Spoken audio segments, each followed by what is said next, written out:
강원도 현안과 이슈를 짚어보는 헬로 이슈 토크 시간입니다. 민선 8기 각 자치단체와 지방의회의 새 얼굴을 뽑는 선거에서 강원도민들은 대부분 보수의 손을 들어주셨는데요. 교육계 역시 예외는 아니었습니다. 지난 12년간의 진보 교육감 시대를 마무리하고 보수 교육의 길로 접어들었는데 오늘 헬로 이슈 토크 시간에는 신경호 강원교육감과 함께 강원 교육의 변화를 이끌기 위한 앞으로의 계획을 자세히 들어보겠습니다. 신경호 강원도 교육감 스튜디오에 나와 계십니다. 안녕하십니까? 안녕하세요. 네. 먼저 당선을 다시 한번 축하드립니다. 취임 초 바쁜 일정 가운데 시간을 내주셨는데요. 요즘은 어떤 일정에 좀 주력을 하고 계십니까? 네, 제가 지난 7월 2일 날 간단하게 간담회 형식으로 취임식을 거행을 했습니다.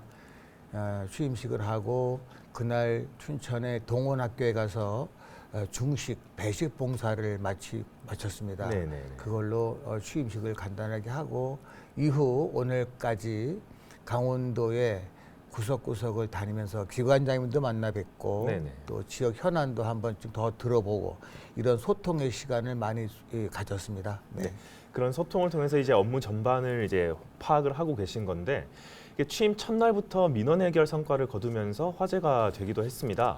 255일간 지속되어 왔던 강릉 유천 초등학교의 농성 중단 합의를 이끌어냈다고 들었는데요. 어떤 식으로 좀 이 문제를 해결을 하셨습니까? 예, 저는 평소에 그 소통과 포용 그런 철학을 강조해 왔습니다. 7월 1일 날 첫 출근을 하는데 그 선생님들 두 분이 한 분은 이미 병원에 가 계시고 네네. 두 분이 그 시멘트 바닥에 앉아 계시는 모습에서 네. 그분들의 건강이 우선 염려가 됐습니다. 정말로 그분도 한 남자의 아내이고 또 자녀들의 엄마이기도 하고 또 그 선생님들이 계실 곳은 분명히 아이들이 있는 학교인데 네네. 거기 와서 255일 그중에 18일째 단식을 하시는 그 모습에서 네. 제가 먼저 다가가서 그분들에게 안부를 물었고 그러면서 꼭 이분들의 건강을 위해서라도 오늘 이 문제를 해결해야 되겠다 그런 의지를 가지고 그날 접근을 했습니다. 사실은 그 문제만큼은 학교 경영상의 선생님과 선생님 사이의 갈등 문제가 이루어졌던 건데 충분히 우리가 서로 소통을 하면은 해결될 수 있으리라 네네. 그런 기대를 가지고 대화를 했고 역시 그 선생님들도 저와 같은 공감대를 형성이 돼서 그날 협상이 잘 이루어진 것입니다. 네. 어쨌거나 모든 문제의 이제 해결 방안의 중점에는 소통이 있다 이런 네. 말씀이신 거고요. 알겠습니다. 그 교육감님께서는 도민들의 선택을 받으시면서 12년간 지속되던 진보 교육감 시대가 막을 내리게 됐고 이제 보수 교육의 시대가 열렸다 이렇게 바라볼 수가 있겠는데요. 이 도민들의 선택을 받을 수 있었던 이유 무엇이라고 생각을 하십니까? 예, 일단은 도민들은 강원 교육이 변해야 된다는데 항상 말씀하셨고요. 네. 제가 사실 4년 전에 교육감에 도전했습니다만 실패를 했고 이어서 좌절하지 않고 계속 4년간 시민단체와 같이 봉사활동도 하고 각종 봉사단체와도 봉사활동을 하면서 네네. 그분들의 이제 의견을 들었습니다. 그분들이 당신이 4년 전에 한번 나왔었으니까, 그러니까 전에 나왔었으니까 다시 한번 도전을 해서 정말로 우리 강원도 아이들 공부 좀 시켜달라. 네. 학력 신장에 대한 요구가 강했습니다. 네.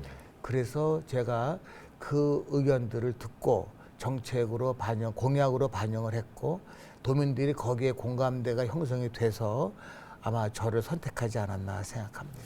알겠습니다. 그 청소년 참정권 확대 운동 강원본부가 청소년 선거인단을 모집해서 진행한 모의투표에서도 당선이 되셨어요. 물론 모의투표긴 했지만은 청소년들의 선택을 받았다는 게 굉장히 의미가 있을 것 같거든요. 어떤 소감을 좀 말씀해 주시겠습니까? 네. 제가 지난 6월 23일 날 그 춘천에 있는 그 춘천시 청소년 수련관 거기에서 당선증을 받았거든요. 네.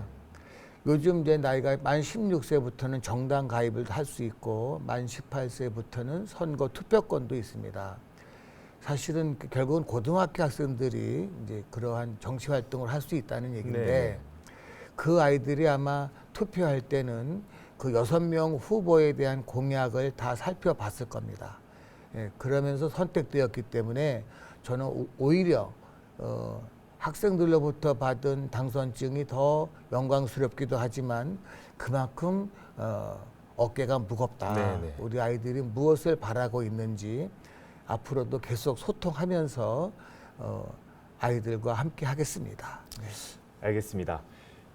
물론 이제 지난 12년간의 강원도 교육을 이제 눈여겨 보시면서 앞으로 여러 가지 변화를 이끌겠다고 말씀을 해주셨는데 그에 앞서서는 이제 지난 12년이 어땠는가 그런 평가 작업이 먼저 또 이루어져야 변화를 또 이야기할 수 있지 않겠습니까?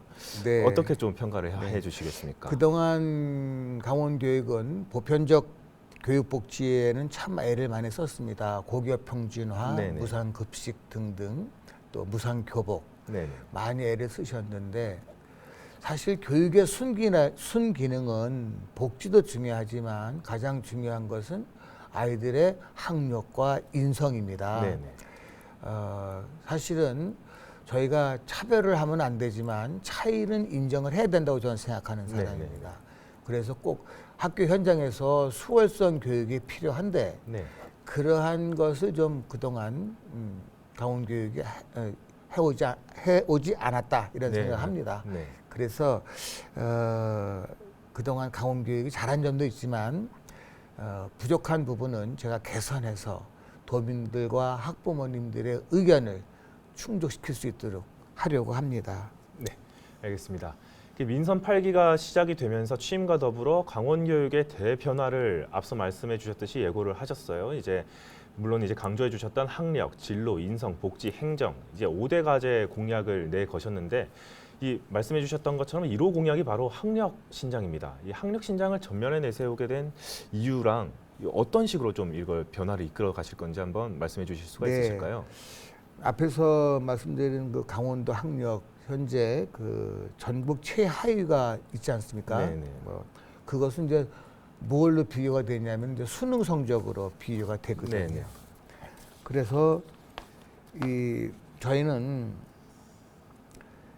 그 아이들을 기초 기본 학력을 꼭 학년에 맞춰서 충족시켜줘서 네. 다음 학년에 올라가서도 학업에 지장이 없도록 그렇게 노력을 할 것이고요. 그래서 저는 그 아이들을 학력 형성 평가를 해야 되겠다. 네. 학력 형성 및 진단 평가죠. 네. 환자가 몸이 아프면 병원에 가서 그 의사의 진찰을 받고 처방을 받아서 병을 고치고 또 우리가 건강한 몸이라도 2년에 한 번씩 건강 검진을 받아서 받다 보면 또 아픈 부분 찾아내잖아요. 네네. 치료하고 이렇게 네. 하는데 바로 이 학력 진단 평가도 그거와 똑같은 맥락입니다. 네. 아이들을 성적순으로 줄 세우기가 아니고 네. 무엇이 부족한지 찾아서 그 부분을 복습시켜주고 네네. 또 그 부분을 학부모와도 상담을 통해서 아이들의 완전 학습을 갈 수 있도록 그렇게 하기 위한 평가를 앞으로 실시를 하겠습니다. 네네. 특히 지금 강원도의 그 국립거점대학인 강원대학교 같은 경우 얼마 전 매스컴에서 발표가 됐지만 그 수능 최저 등급을 만족시키지 못해서 1,000명이 넘는 학생이 대학 진학을 못하고 타 지역으로 네. 대학을 찾아가는 그런 안타까운 현실이 있습니다. 네네. 저는 이 수시와 정시를 동시에 준비시키는 그러한 고등학교의 교육 과정을 운영을 하려고 합니다. 네. 그렇게 해서 우리 아이들이 자기의 진로를 잘 찾아갈 수 있도록 준비시켜 주려고 합니다. 알겠습니다. 가칭으로 정해지긴 했지만 강원 학생 성장 종합지원센터를 설립하겠다는 의지도 밝히셨어요. 이 센터는 어떤 역할을 하는 기관이 되는 겁니까? 예. 그래서 이제 그 강원 학생 성장 종합지원센터라는 것은 강원 학생들이 초등학교부터 고등학교까지 연계성 있는 그런 기초 기본 학력 보장 및 향상 그리고 진로 진학 지원의 역할을 할 것으로 기대하고 있습니다. 강원 학생 성장 종합 지원센터에서는 성취도 평가를 통해서 초중학교 기초학력 향상의 근본을 다지기 위해서 개별화 교육을 적용한 기초학습 능력 증진과 학습 과정을 이해하고 습관을 갖게 하는 학습 코칭 지도가 이루어집니다. 네. 학업성 지도 일정을 검토하고 수능 적응력 향상을 위해서 수능 문항 활용 교육을 확대하는 방안을 연구하게 됩니다. 네, 알겠습니다. 그 또 다른 문제는 이제 학생 수가 감소하는 문제입니다. 이게 교육계에서는 정말 큰 문제라고 할 수가 있는데 이 교원 감축도 따라올 수가 있는 문제거든요. 이게 학령 인구 감소 대책은 어떤 식으로 좀 마련하실 생각이십니까? 네, 지금 강원도 같은 경우 특히 작은 학교가 이제 많이 문제가 되고 있습니다. 제가 어저께 강릉 교육연수원에서 이 교감 승진하시는 분들 첫 연수회의 첫 번째 강의를 나갔더니 한 선생님이 질문을 했습니다. 우리 학교가 전교생이 8명인데 앞으로 그것에 대한 생각은 어떠십니까? 라고 물었습니다. 저는 작은 학교라도 그 작은 학교가 마을의 문화의 중심입니다. 그 학교가 없어지면 결국은 그 마을이 없어진다고 네, 저는 네. 생각하는 사람입니다. 그래서 작은 학교 같은 경우 꼭 살려야 되거든요. 네. 다양한 이제 정책을 저희가 준비하고 있습니다. 전 강원도 교육감도 사실은 작은 학교를 살리기 위해서 어떤 재단을 설립해가 노력했지만 결실을 보지 못했거든요. 네, 네.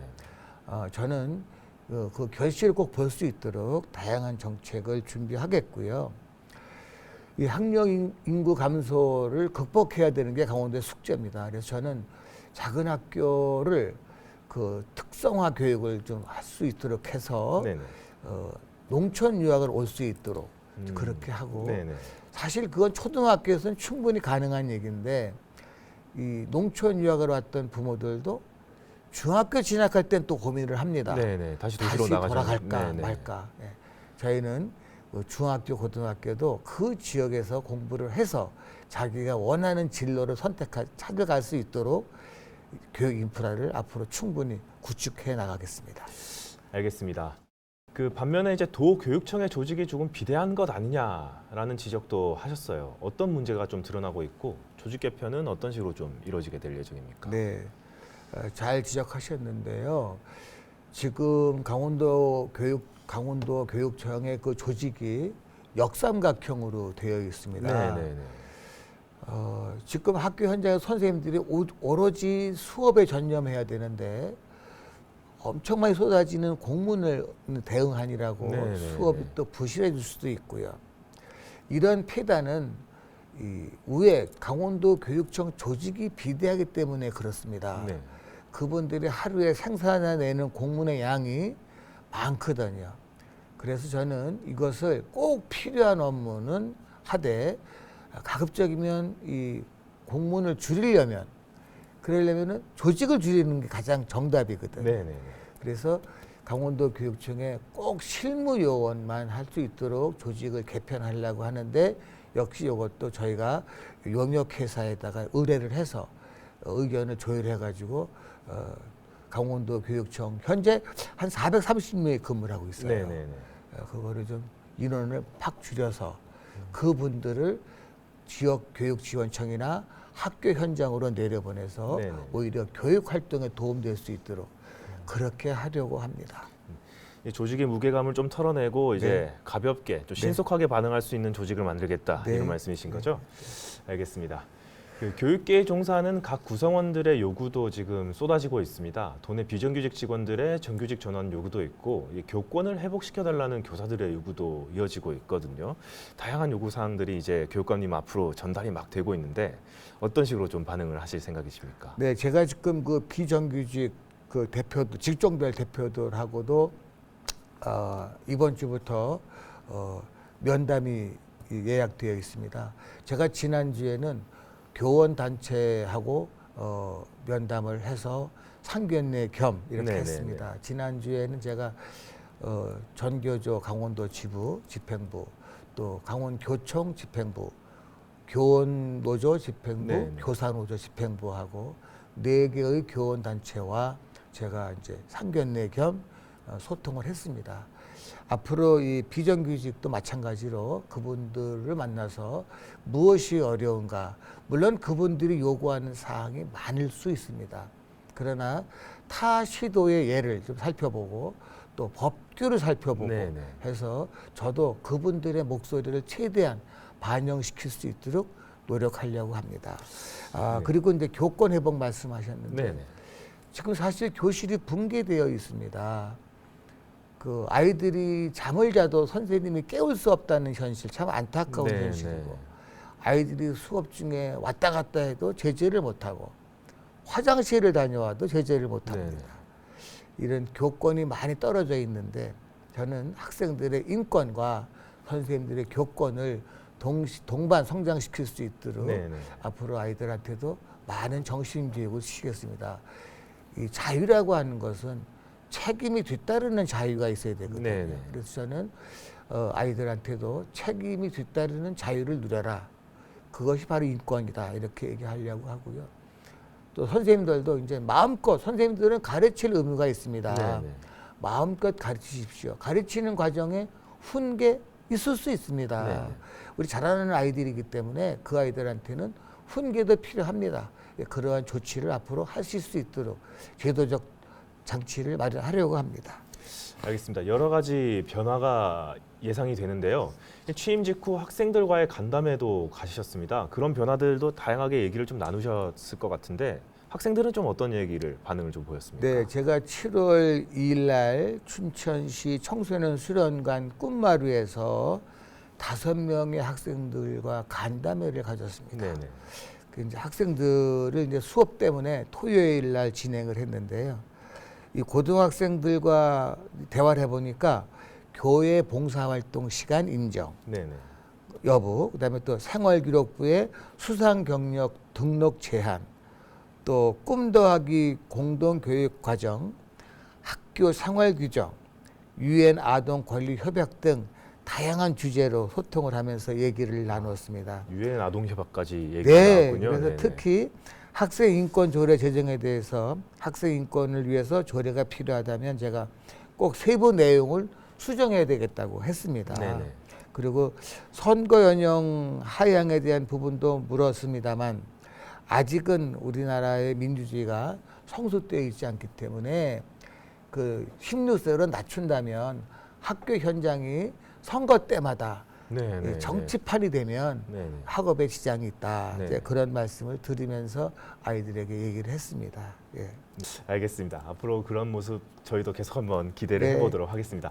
어느덧 마지막 질문입니다. 이제 일각에선 도내 교육 정책이 이제 학력 신장에 집중이 되면서 진보 교육감이 중시하던 학생 인권, 복지에 대한 관심도가 좀 너무 떨어지는 것은 아닐까라는 우려의 목소리도 나오고 있거든요. 이 부분은 좀 어떤 식으로 받아들이십니까? 그것은 뭐 우려하시지 않아도 됩니다. 저는 38년 4개월 동안 중학교, 고등학교에서 수학교사, 뭐 고3 담임도 많이 해봤고요. 네네. 또 교감, 교장, 또 전문직인 중등교육과장이나 춘천 교육장을 역임하면서 다양하게 평생의 아이들 교육에 임하면서 이 축적한 노하우가 있습니다. 다른 생각이 부딪히면 갈등이 빚어지는 게 당연하지만 네. 서로 다른 생각을 잘 조율하면 우리가 상상할 수 없는 좋은 정책으로 발전할 수 있다고 저는 생각합니다. 이제 우리는 현안 과제를 놓고 진보 보수 가치를 넘어서 미래를 위한 그런 답을 내놓아야 할 때라고 생각합니다. 학력 문제도 마찬가지입니다.